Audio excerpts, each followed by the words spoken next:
د هغې نه بعد یو ورو سوال کړی دی چې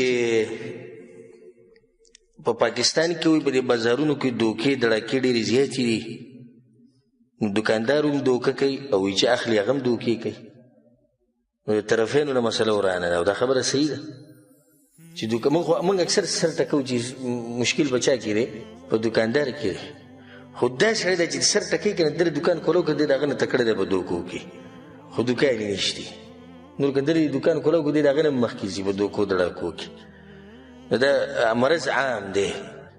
نو دی وایي چې د هغې داسې بیا زه چې سامان علم ډېر تحقیق کوم دا ورور وایي، نو زما بیا یو جدا طریقه ده د هغې تپوس کوم. هغه طریقه دا ده چې کله زه څه شی علم د بجلۍ سامان او د بجلۍ سامان په دې کې سړی احتیاط ډېر کوي، بلکې دا به دیسي او که اصلي وي، او اکثر دا دوکه سړی د بجلۍ په دې سامان کې خوري. نو زه هغه ته دا ووایم چې زما لکه مثال کې پنکې پکار دي یا لیټونه پکار یا دا شی یا دغه شی، نو کور له هم وړمه او د کلي جومات له وړمه، دوکه به راسره نه کوي. نو هغه بیا ما دا سامان اصلي راکوي. نو زما دا خبره دروغ ده او که نه؟ الجواب د دروغو څه ښکرې خو نه وي. که ښکرې وي ته چې دی وایي چې زه جومات له وړم، جومات له وړي نه یې وړي، نو دا دروغ دي. ته بله څه طریقه راوباسه نه وي چې دغه دوکهباز پکې معلومې، خو دې طریقه کې څه دي؟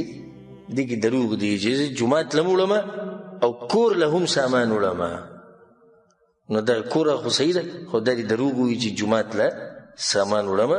او عبدالله بن مسعود رضی الله عنه دا خبره نقل له، وی دروغ نه چلیږي نه په ګپ شپ کې نه په رښتیاو خبرو کې، دروغ هر وخت حرام دي.